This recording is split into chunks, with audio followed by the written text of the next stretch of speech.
संभल से जनप्रतिनिधि 24 नवंबर को हुई हिंसा के आरोपी नंबर 1 समाजवादी पार्टी के सांसद जियाउर रहमान बर्क पर अब की बार मुश्किलों की बिजली गिरती नजर आ रही, क्योंकि पहले से ही एफआईआर के फेर में फंसे सांसद महोदय अब बिजली चोरी के आरोप में बुरी तरीके से फंस गए। सांसद बर्क के घर में 16 किलोवाट से ज्यादा बिजली का लोड और खर्च यूनिट 0। जी हाँ, सही सुना आपने। बिजली चोरी की जांच करने आज सुबह बिजली विभाग की टीम सांसद बर्क के घर पहुंची। बिजली चोरी की जांच की गई और जांच में मीटर से छेड़खानी और बिजली चोरी पाई गई, जिसके बाद बिजली विभाग की टीम ने पहले एफआईआर दर्ज की और फिर बर्क के घर का बिजली कनेक्शन ही काट दिया। माननीय सांसद जी के घर पे जो है 2-2 किलोवाट के 2 कनेक्शन थे। एक तो माननीय सांसद जी जियाउर रहमान के नाम से और एक इनके दादाजी के नाम से, जो कि जिनका स्वर्गवास हो चुका है। 2 दिन पहले हम लोगों ने स्मार्ट मीटर लगाया और चूंकि इनके परिसर पे जो है पिछले 6 महीने से 0 यूनिट खपत आ रहा था, जिसके आधार पर जो है खपत में जो है कमी को देखते हुए और परिसर पे लोड जो है बहुत अधिक 16 किलोवाट लोड है। इनके परिसर पे जो है कुल 16.48 किलोवाट का लोड है। तो हम लोगों ने स्मार्ट मीटर लगाया। उसी के क्रम में आज इनके परिसर पे चेकिंग की गई और मीटर की एमआरआई की गई। मीटर एमआरआई में भी जो है मीटर से जो है बिजली चोरी पाया गया है। लेकिन इसे कहते हैं पहले चोरी फिर सीना चोरी। आरोप है कि जब जांच टीम बर्क के घर पहुंची तो उनके साथ न सिर्फ अभद्रता की गई बल्कि धमकाया भी गया।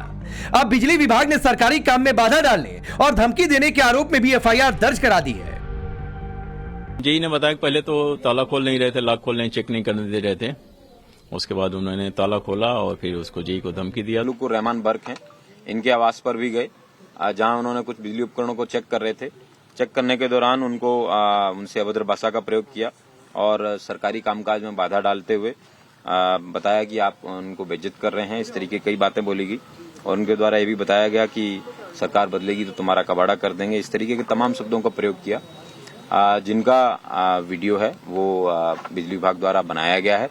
उसके बाद में उन्होंने अपना सरकारी कार्य पूर्ण किया। उसके बाद में थाना हाजा पर उपस्थित होकर उन्होंने एक तहरीर दी। प्राप्त तहरीर के आधार पर अभियोग पंजीकृत किया गया है, जो कि 132 बीएनएस, 352 बीएनएस और अन्य सुसंगत धाराओं में अभियोग पंजीकृत कर विधिक कार्रवाई सुनिश्चित की जाए। बर्क पर बिजली चोरी का आरोप लगा, घर की बिजली काटी गई तो पूरी समाजवादी पार्टी विक्टिम कार्ड खेलने में लग गई। बिजली चोरी को भी हिंदू मुसलमान से जोड़ दिया गया। सरकार पर आरोप लगाया गया कि मुसलमान सांसद हैं, इसीलिए ऐसा किया जा रहा है। मुख्यमंत्री जी ने खेल अपने अधिकारियों के माध्यम से खेला है और अधिकारी बचने के लिए लगातार इस तरह का खेल कर रहे हैं, जानबूझ करके अपमानित कर रहे हैं वहाँ के लोगों को, खासकर मुसलमान भाइयों के घरों में छापा पाड़ रहे हैं, महिलाओं को अपमानित कर रहे हैं। और आज सुनने में आया कि सांसद के भी घर में पहुँचे हैं। उनके ऊपर भी मैं तो कहूँगा कि भारतीय जनता पार्टी और खासकर मुख्यमंत्री जी अपने भारतीय जनता पार्टी के लोगों की भी जाँच करें। वो भी बड़े पैमाने पर बेईमानी कर रहे हैं, बड़े पैमाने पे बिजली चोरी कर रहे हैं। आप नहीं जानते, अधिकारी जो सरकार चाहेगी वही कहेंगे। आप नहीं जानते इस बात को। आपको क्या लगता है ऐसा क्यों हो रहा है? उन्होंने बिजली चोरी की होगी? नहीं, कोई चोरी नहीं, केवल वो संभल के सांसद है, समाजवादी सांसद है, एक मुसलमान सांसद है, इसलिए उनके साथ ये सब कुछ हो रहा है। अखिलेश बीजेपी नेताओं पर बिजली चोरी का आरोप लगा रहे हैं, लेकिन क्या अखिलेश मान रहे हैं कि उनके सांसद ने भी बिजली चोरी की है? समाजवादी पार्टी मामले को मजहबी रंग दे रही। आपको हैरानी होगी कि जिन सांसद बर्क पर बिजली चोरी का आरोप लगा है वो खुद ही उस समिति के अध्यक्ष हैं जिसका काम बिजली चोरी को रोकना है। संभल जिलाधिकारी कार्यालय का ये दस्तावेज देखिए। सांसद बर्क खुद जिला विद्युत समिति संभल के अध्यक्ष है। ये समिति भारत सरकार की RDSS योजना के तहत आती है। समिति में बिजली चोरी को रोकने के उपाय किए जाते हैं। लेकिन हैरानी की बात है कि सांसद के मोहल्ले दीपा सराय में 80% बिजली चोरी होती है। बिजली चोरी का मामला सामने आने के बाद बीजेपी ने सांसद बर्क को बर्खास्त करने की मांग की है। तो निश्चित रूप से बहुत भर्त्सनीय, निंदनीय है और जनता के लिए ये बहुत ही एक तरीके से मतलब जनता को बहुत नाराज करने वाला है। और मैं तो चाहूंगा श्री अखिलेश यादव जी इस बर्क को इसका आगे बर्खास्त करें। विषय चोरी का नहीं है, विषय 1 लाख 2 लाख 50 हजार की चोरी का नहीं है। विषय ये है कि जो इतने बड़े संवैधानिक पद पर रहने के बाद इस काम को करता है, चोरी करता है, यानी राष्ट्र का अहित कर रहा है, राष्ट्र का द्रोह कर रहा है, तो निश्चित रूप से ऐसा व्यक्ति संसद से बर्खास्त होना चाहिए। अब सवाल है कि पहले बिजली चोरी और फिर धमकी देकर सीना जोरी क्यों? सवाल यह भी है कि बिजली चोरी पर एफआईआर तो उसे हिंदू मुस्लिम रंग देकर समाजवादी पार्टी विक्टिम कार्ड खेलकर सांसद पर लगे चोरी के आरोपों को छिपाने का क्या काम कर रही है। सबसे बड़ा सवाल है, क्या सांसद वर्ग पर गिरफ्तारी की तलवार लटक गई है। ब्यूरो रिपोर्ट, टाइम्स नाउ नव भारत। चलिए आपने ये रिपोर्ट देखिए, आपका परिचय आज के मेहमानों से करवाता हूं। शलभमणि त्रिपाठी भारतीय जनता पार्टी के नेता और प्रवक्ता, मनोज काका जी समाजवादी पार्टी के नेता और प्रवक्ता स्टूडियो में मौजूद हैं। शुभरास्ता पॉलिटिकल एनालिस्ट के तौर पर, मेहरदीन रंगरेज है एमआईएम पार्टी के नेता और प्रवक्ता, हाफिज नूर अहमद अजहरी है इस्लामिक स्कॉलर के तौर पर। आप सभी का बहुत बहुत स्वागत है।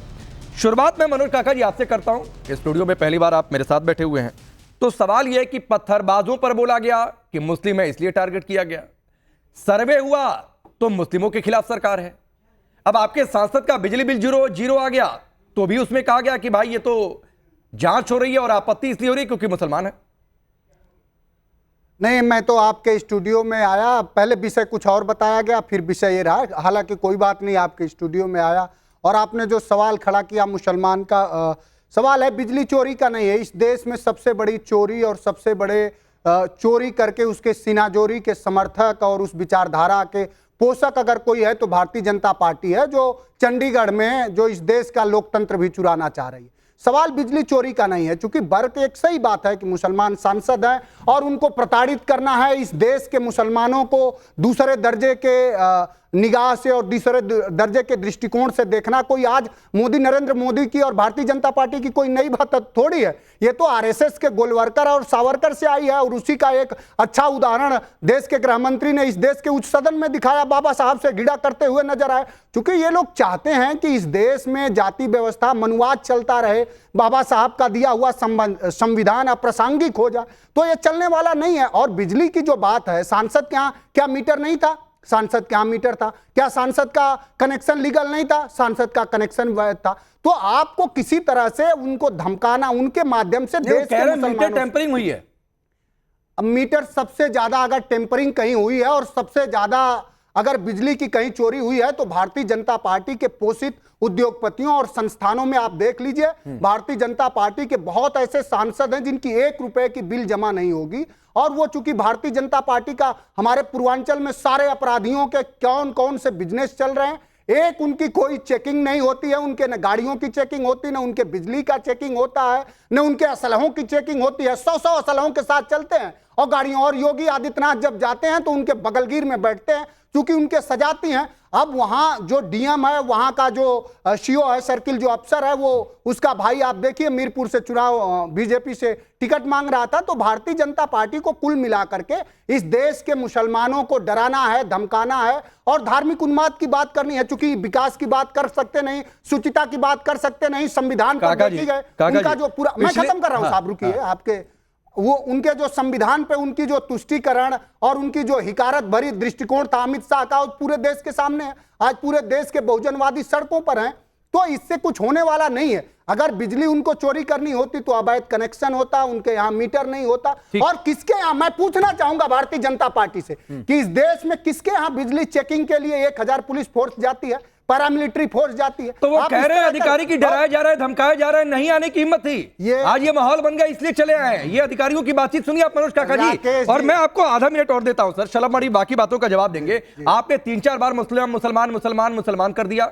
मैं आपको 30 सेकंड देता हूं अनइंटरप्टेड। आप बोलिए कि हिंदू मंदिर जो मिले, आप बोलिए उन कुओं को जिसको पाट दिया गया, आप बोलिए जिन मूर्तियों को निकाला गया है किसने मूर्तियां फेंक दी, आप बात करिए 1978 में जो हिंदू वहां पर मारे गए, क्यों खगुस राय को छोड़कर भागना पड़ा। 30 सेकंड बोलिए सर। नहीं, बिल्कुल बोलिए, आप बिल्कुल बोलिए। आप भूल जा रहे हैं, आपका इतना जल्दी, मैं तो समझता हूं कि आपके ठीक ठाक विवेक होंगे, आपको नहीं भूलना चाहिए 2002 में सबसे ज्यादा हिंदू मारे गए, गुजरात में मारे गए, मुसलमान मारे गए, हमारे नागरिक मारे गए। वहीं गुजरात में ये पुल गिरा, 184 लोग मारे गए, सबसे ज्यादा लोग मारे गए। तो सबसे ज्यादा लोगों का वध तो हुआ भारतीय जनता पार्टी के। 1978 की बात ना करें काका जी, बिल्कुल बात करिए। और इस देश में कहां कुएं नहीं थोपे। आपकी हो सकता है कि राजनीतिक समझ और भारतीय जनता पार्टी के वाली, मैं आपको तो नहीं मानता, लेकिन बहुत लोग दरबारीगिरी करने में जो भारतीय जनता पार्टी से व्हाट्सएप यूनिवर्सिटी से आ जाता वही पढ़ देना चाहता। कहां कुआं नहीं पाटा गया इस देश में? क्या आपको इतने जानकारी नहीं है कि जल का जो स्तर है, जो भूमि में जो जल का स्तर है, वो ग्राउंड का उसका लेवल कितना नीचे गया है? जब वैज्ञानिक बात ही नहीं करेंगे, हमारे गांव में कितने पहले दिया गया और धार्मिक महत्व वाले कुएं पाट दिए गए, एक ही हो गया। सभी के पूरे भारत में एक ही बात हो गई। पूरे भारत में जो पहले कुआं किसानों के जो रहट और वो चलती थी, उससे सिंचाई होती थी, लोग पानी पी, पूरे भारत में कुओं की संख्या कम हुई है, वहां भी पटे हैं। हम तो ऐसे परिवार से आते हैं कि हमारे परिवार में 4-5 कुएं थे, अभी पिछले साल एक कुएं का हम लोगों ने रिनोवेशन कराया है, तो अब क्या करेंगे? कोई आके मुकदमा चलिए कर ठीक है देगा। मनोज काका जी, आपके घर के कुएं और मंदिर वाले और जहां कुआं पूजन हो रहा है, कुओं में अंतर होता है। मैं खत्म कर रहा हूं। हाँ। ये सवाल मंदिर वाला नहीं है। भारतीय जनता पार्टी न राम के उपासक है न कृष्ण की उपासक है। भारतीय जनता पार्टी जो मर्यादा पुरुषोत्तम राम की उपासक बनती है, गाय काटने वाली कंपनियों से चंदा ले लेती है, तो उनसे सवाल नहीं कर पाएंगे। मर्यादा पुरुषोत्तम भगवान राम के चंदे से आप कृष्ण के उपासक है ना? आप कृष्ण के उपासक है, मथुरा प्रसाद देंगे बीजेपी का? आप मथुरा प्रसाद देंगे बीजेपी का? संविधान का साथ देंगे। भारतीय जनता पार्टी किस उपासक है? क्या बात कर रहे हैं आप? कह रहे हो ना राम के उपासक है ना कृष्ण के उपासक है, तो अयोध्या पर आप उनके स्टैंड को गड़बड़ कर देते हैं। आप तो यदुवंशी हैं, आपकी पार्टी यदुवंशी चलाते हैं। मैं पूछ रहा हूं मथुरा प्रसाद देंगे तो? साथ साथ बहुजन समाज का आदमी हूं, एक पिछड़े वर्ग से आता हूं, और मैं ये चाहता हूं कि अमित शाह ने जो हिकारत भरे दृष्टिकोण से इस देश के संविधान निर्माता के प्रति जो अपशब्द कहे हैं उसके लिए क्षमा मांगे। भारतीय जनता पार्टी के सभी लोगों को क्षमा मांगे। ठीक है सर, पूरे देश के लोग जान चुके हैं कि भारतीय जनता पार्टी बहुजन विरोधी है। जिस मनु स्मृति को बाबा साहब 25 दिसंबर 1927 को जला दिए, उसी को बीजेपी मैं शलभ मणि के पास जाता हूं, के बीजेपी। लेकिन मनोज काका जी एक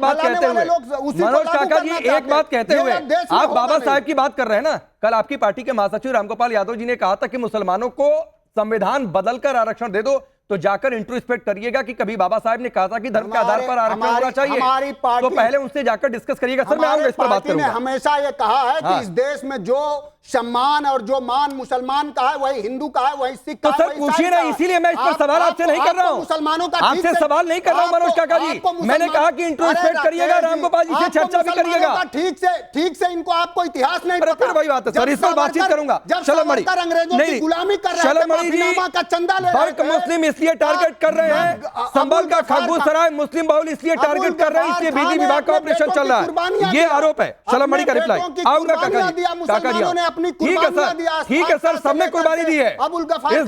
इस देश की मिट्टी में सबका खून मिला है। शलभ मणि,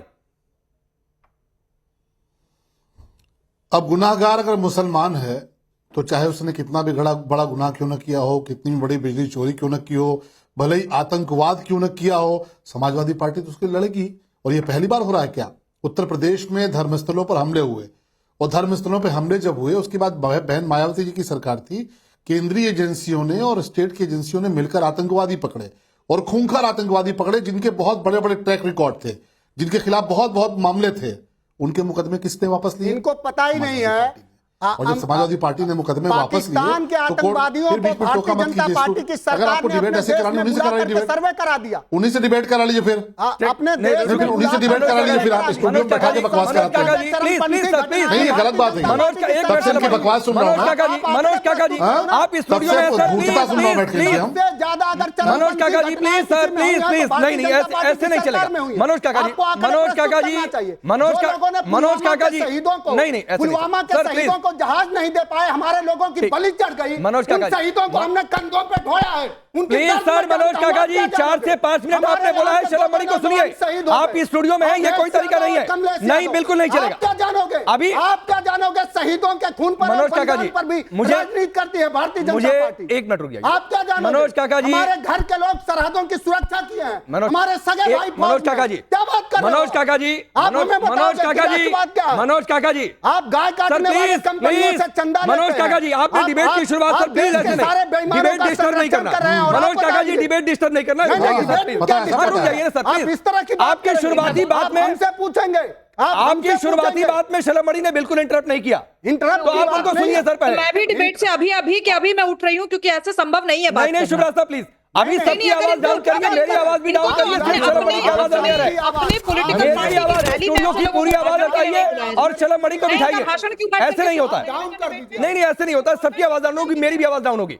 शलमणि जी को दोबारा बुलाइए, उनको बिठाइए और सिर्फ शलमणि जी की आवाज ऑन एयर जाएगी और किसी की नहीं जाएगी। प्लीज, नहीं ऐसे होता है ना। हमसे राष्ट्रवाद का लेंगे, हमसे तो आप भी नहीं लेंगे ना। आप इस देश अभी सिर्फ शुभ रास्ता की आवाज आ रही है, मेरी भी आवाज डाउन करिए। 10 सेकंड में चुप नहीं हुए तो कोई डिबेट में नहीं बैठ पाऊंगी। पूरी स्टूडियो की आवाज काटिए, मैं चुप हो दो, जाऊं, शुभ रास्ता की आवाज। 3, 4, 5, 6, 7, 8, 9, 10 ये अभी भी बोल रहे हैं। इनकी बात भले ही फेडर डाउन किया गया होगा, ये लगातार बोल रहे हैं। यही बदतमीजी है, यही बदतमीजी है जो इनके सांसद ने आज हमारे टैक्स पेयर के पैसे से जो प्रशासन चलता है उनके लोगों के साथ की है। और इस बदतमीजी का जवाब इनको जनता इसीलिए बार बार देती है। लेकिन ऐसे बदतमीज लोग सुधरते नहीं है। मुझे समाजवादी पार्टी से दिक्कत नहीं है, मैं बहुत क्लियर कर दूं, लेकिन समाजवादी पार्टी के अंदर जो कुछ गुंडे घुसपैठ कर चुके हैं। कैमरे को इधर लाइए, सबकी आवाज डाउन करिए, सबकी आवाज डाउन करिए, चल रही है उससे सबकी आवाज डाउन करिए।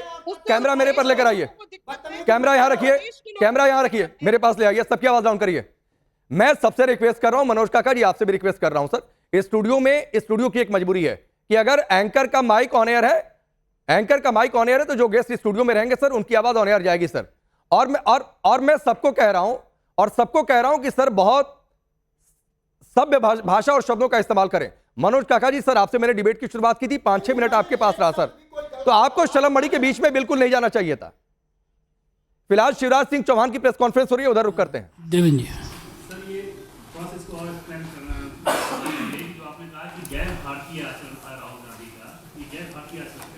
महिला का सम्मान भारतीय संस्कृति में और संस्कारों में है।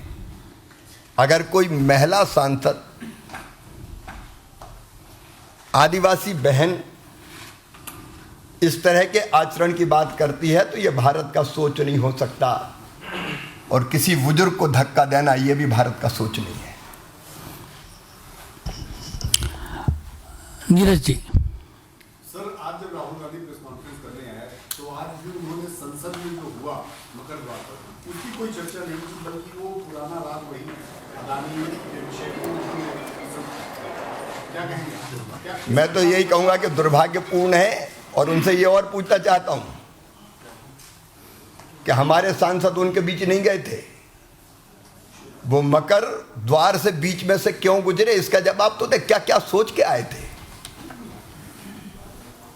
जतिन जी, सर वो कह रहे हैं कि आप डिस्ट्रैक्ट कर रहे हैं, जो अम्बेडकर का इशू वो रेज कर रहे हैं, जो अदानी का इशू, वो कह रहे हैं आप डिस्ट्रैक्ट। अजब मारो तुम, धक्का तुम दो, पीटो तुम, असभ्य व्यवहार तुम करो और आरोप हम पे लगाओ।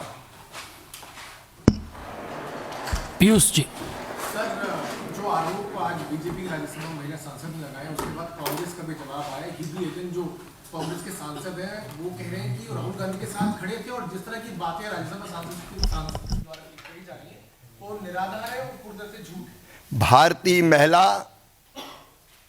कभी इस तरह के, और विशेषकर सांसद, आदिवासी सांसद, कभी इस तरह के आरोप, झूठे आरोप नहीं लगा सकते। हिमांशु, खड़गे जी ने कहा कि वो झूठ बोल रहे हैं कि हमने धक्का मुक्की की है, बल्कि हमारे साथ धक्का मुक्की हुई है, वो लाठी लेकर आए थे और लाठी मारे। अब आप बताइए, लकड़ियां थी हाथों में, लकड़ियां थी क्या किसी के हाथों में? अब लकड़ी कोई नहीं जानते, वो कौन लकड़ी लेके आया था? सारे दृश्य सबने देखे। अब वो असत्य बोल रहे हैं, घुमाने की कोशिश कर रहे हैं। आमोद रहे,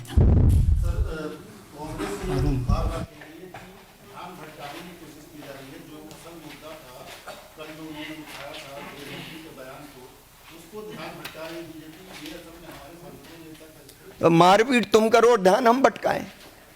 मैं तो सीधे ये पूछता हूं कि हाँ, बीच से गए क्यों, बीच में गए क्यों? हम लोग तो नहीं जाते उनका धरना प्रदर्शन, कोई आंदोलन होता है तो। संजय शर्मा जी, सर मेरा सवाल है, हमारे साथ अनुराग जी, आपके साथ अनुराग जी भी बैठे हुए हैं, पुलिस में एफआईआर भी दर्ज करे, पुलिस में शिकायत भी हुई है। क्या आपको लगता है कि राहुल गांधी को आप लोग लोकसभा नेता प्रतिपक्ष से हटाने की मांग करेंगे? जो वैधानिक कार्रवाई है हम केवल उसकी मांग करेंगे। मोहित भट्ट। सर, कांग्रेस पार्टी ने भी आज कंप्लेन की है, मल्लिकार्जुन खड़गे में उन्होंने कहा है कि अटैक हुआ था, उन्होंने ये कहा है कि SC/ST एक्ट जो है वो लगाया जाए FIR में, इस पे क्या कहेंगे? हमारी आदिवासी बहन के साथ जो व्यवहार हुआ है उसके बाद। ठीक है, ये प्रेस कॉन्फ्रेंस आप सुन रहे थे, जो कुछ आज हुआ है हंगामा, उसको लेकर शिवराज सिंह चौहान बोल रहे थे। एक बार फिर से विंडो पर आते हैं, अपने गेस्ट का रुख करते हैं, और मैं उम्मीद ये करता हूं कि कम से कम जो समय बचा है उस समय का सदुपयोग करेंगे। ऑन एयर टाइम बहुत कीमती होता है, अपनी अपनी बातें पहुंचानी होती हैं। शिवराज साहब, आपको रोकना पड़ा था अपनी बात, और सभी लोग मुद्दे पर रहेंगे, सिर्फ मुद्दे पर रहेंगे। ये मुस्लिम राग खेला जा रहा है सिर्फ तुष्टीकरण के लिए। बिल्कुल ही तुष्टीकरण के लिए खेला जा रहा है। अब नहीं तो आप मुझे बताइए कि सवाल पूछा जा रहा है एक स्पेसिफिक इंसिडेंट पे जो किसी सांसद के घर पे हुआ, मैं यहां क्यों बैठकर सुनूं कि पूरे विपक्ष का और समाजवादी पार्टी का पर्सपेक्टिव क्या है हिंदुत्व को लेकर, भारतीय जनता पार्टी और हिंदुत्व के उनके कनेक्शन पर क्या, इसका क्या लेना देना है? भाई, बिजली चोरी का इल्जाम सांसद वर्ग पर लगा, यहां प्रशासन से कुछ लोग गए, उनके साथ बदतमीजी की गई, बस इतनी सी घटना पर बोलने में क्यों जा रहा है? क्यों किसी को होठ कंठ लग रहा है इसमें? तो सिंपल सी बात है ना, उस घटना की निंदा करनी चाहिए तो निंदा कीजिए, आपको नहीं निंदा करनी है तो कहिए कि नहीं हम वर्ग के साथ खड़े हैं। इसमें इतना बड़ा तीम ताम क्या है? इसमें मैं क्यों सुनूं कि राम के बारे में भाजपा क्या सोचती है, कृष्ण के बारे में आप क्या सोचते, तो दिख गया। नहीं तो आज आप प्रण लीजिए ना कि हाँ, हम कृष्ण जन्मभूमि को लेकर के सपा का स्टैंड यह है और हम उस स्टैंड पर टिके रहेंगे। संविधान में कहीं भी ये नहीं लिखा गया है, मंदिरों पर स्पेसिफिकली संविधान में चर्चा नहीं की गई है, इसीलिए मेरे जैसे लोगों को मूर्ख बनाना बंद करें। एज ए हिंदू मैं जानना चाहती हूं कि मेरा जो एक मंदिर है जिस पर मेरी आस्था है, मेरी मान्यता है कि वहां पर कृष्ण जन्मभूमि बड़े अच्छे से बनना चाहिए, उसको लेकर के समाजवादी पार्टी का पक्ष क्या है? समाजवादी पार्टी जो अपने को यादवों की पार्टी कहती है, क्या है पक्ष उसका? मैं बस सिंपल से दो सवाल पूछ रही हूँ, इसका जवाब देने में मुझे भारतीय जनता पार्टी और हिंदुत्व और उनके राम तत्व पे क्या उनकी व्याख्या, मुझे नहीं सुनना। ठीक है, बोलिए काका जी। मुझे समाजवादी पार्टी से राम पे नहीं सुनना। ठीक है काका जी, 30 सेकंड रिप्लाई, फिर मैं बाकी में हमने देखा कार सेवकों पे गोली चलाई गई, सब देखा हमने कि वो राम को लेकर क्या पर्सपेक्टिव है उनका। देखिए, मैं तो वैसे आपके सवालों का जवाब देना मुनासिब समझूंगा, लेकिन फिर भी किसी ने सवाल किया है, हमारे घर में बहन बेटियां किसी को बदतमीज नहीं कहती, लेकिन काका क्यों नहीं पर्सनल मत हो, ये मेरी हाथ जोड़कर रिक्वेस्ट है सर, देखिए कोई पर्सनल ना हो जाए प्लीज, प्लीज कोई पर्सनल ना हो। एक सेकंड मैं जानना चाहती हूँ कि मैं इस टेलीविजन सवाल किया है तो जवाब तो नेता के सामने बैठी हूँ, क्योंकि ये वही नेता है जो कल मुझसे मेरा वोट मांगने आएंगे। इनको मुनासिब नहीं लग रहा है मुझे सुनना, इसका मतलब कि वोटर की बात नहीं सुनना चाहते। नहीं ठीक है शिवराज साहब, आपने सवाल पूछा, वो जवाब भी दे रहे हैं। शिवराज साहब जी प्लीज, वो जवाब दे रहे हैं। तो सुब्राष्टा, आप हमारी अगर संवाद को छोड़ दिए जाती है तो हमारी बहन समान होंगी, और हमारे घर में हमारी कोई बहन किसी को बदतमीज नहीं करती, लेकिन जिनके घर के लोग पूरा घर बदतमीज होता है तो अपने बहन बेटियों को इसी तरह की भाषा का मर्यादा सिखाते हैं। दूसरी बात नहीं, प्लीज पर्सनल नहीं। मनोज काका जी, आपकी बात गलत है, आप मामले को अनावश्यक बढ़ा रहे हैं। मैं ये बदतमीजी बर्दाश्त नहीं, बिल्कुल बर्दाश्त करूंगी। इनको कोई हक नहीं है कि ये मेरे माँ बाप और मेरे संस्कार पर जाएं, नहीं तो मैं इनको अच्छे से संस्कार दिखा सकती हूँ। मैं इस डिबेट का बहिष्कार करती हूँ, और आज के बाद किसी भी सार्वजनिक मंच पर मनोज काका जैसे गुंडे और बदतमीज नेता के साथ नहीं बैठूंगी। मैं एक इल्जाम और लगा रही हूँ कि अगर कभी मनोज काका मुझे पर्सनली मिलता भी है, अगर कभी मुझे समाजवादी पार्टी का जो पक्ष है वो संविधान सम्मत है, और संविधान में ये बात कही गई है, संविधान में ये बात कही गई है कि सभी को अपने धर्म और पंथ के उपासना की पूरी स्वतंत्रता है, और समाजवादी पार्टी उसी के साथ खड़ी है।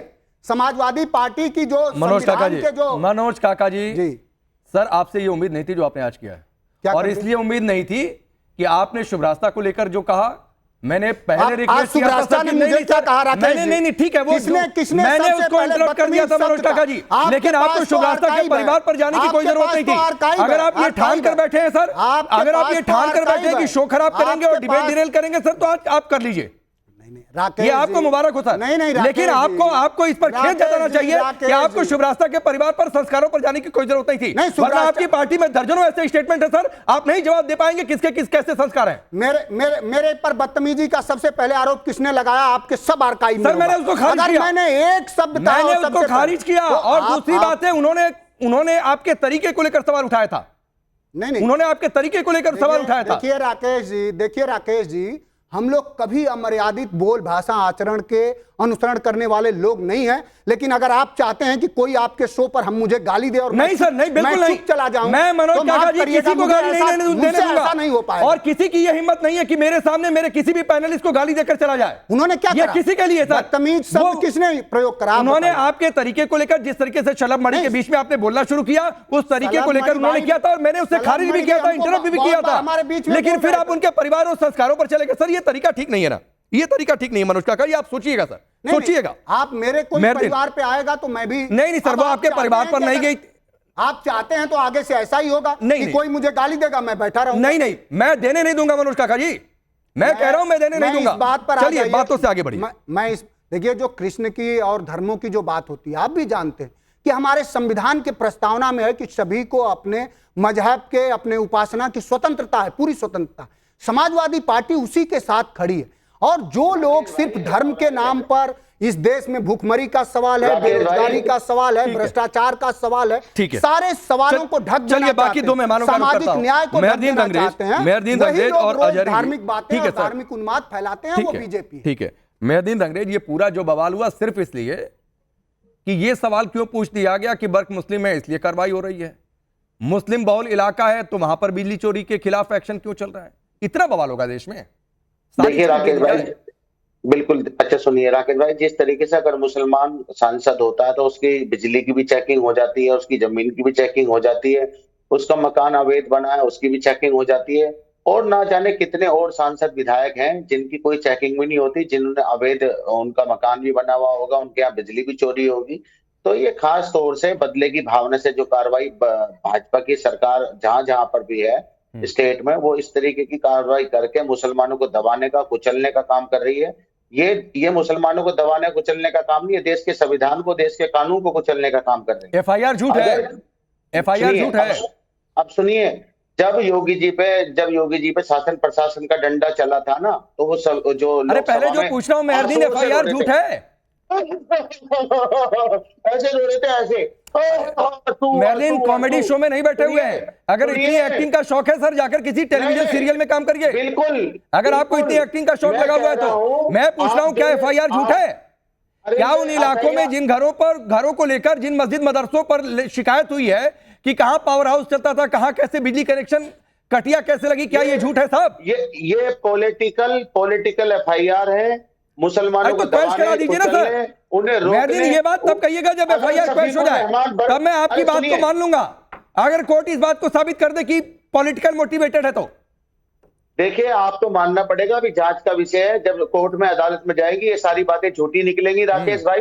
दूसरा मैं एक बात और कह रहा हूं, मोदी जी जो आज खामोश बैठे हैं, मुसलमान माइनॉरिटीज के लोगों को आज देश में जो सताया जा रहा है, उन पे जुल्म किया जा रहा है, उनको मिटा देने का काम किया जा रहा है। वही बात है मेहरदीन, कम से कम मत किया करिए भाई ऐसी बातें।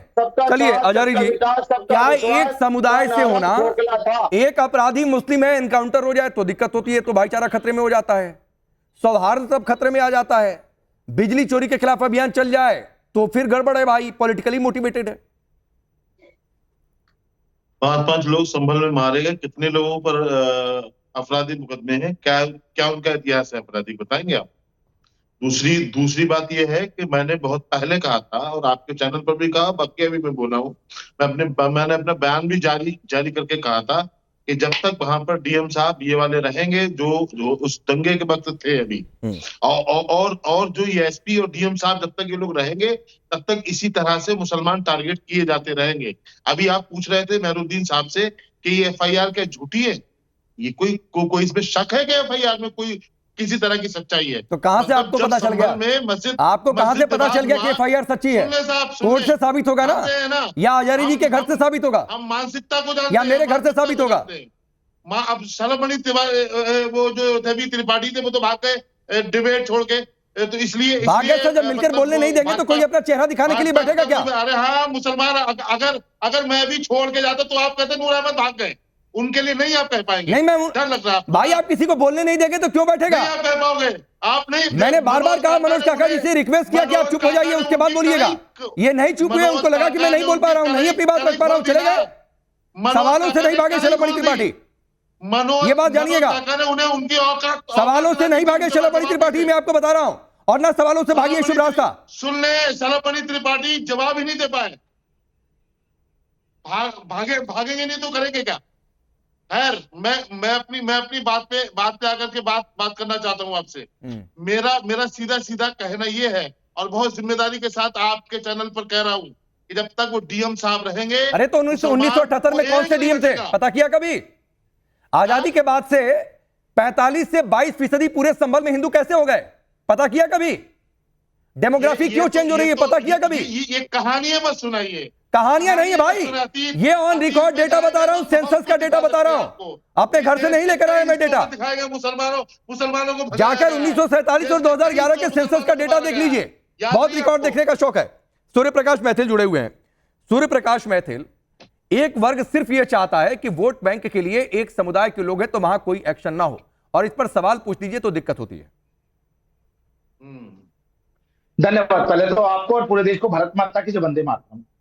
और देखिए, ये तो सर्वविदित है और हमेशा से रहा है कि जो स्पेशल प्रिविलेज अपने आप को सिटीजन एसपीएल एसपीसी मानते हैं, जिनके लिए कोई कानून जो है वो कानून इनके लिए एग्जिस्ट नहीं करता होगा, उस कानून उन लोगों को तो ये परेशानी होगी।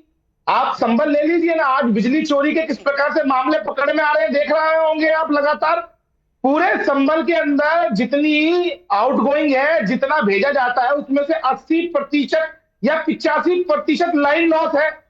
आप देखिए किस प्रकार से संभल के अंदर जो स्वतंत्रता के समय में जो मैं ये कहूं कि जो आबादी थी वो 45% मुसलमान की थी, 55% जो थी वो हिंदुओं की थी। वो धीरे धीरे लगातार कहां पहुंच गई? आज 10 से 12%, 15% हो गए। मंदिरों के ऊपर मकान बना दिए, वहां पर पुलिस वालों को तक को जाने नहीं दिया जाता, मार दिया जाता है, काट दिया जाता है, गोलियां चलाई जाती है। और एक मजे की बात, ये सब कुछ हुआ तो हुआ समाजवादी पार्टी के शासन में।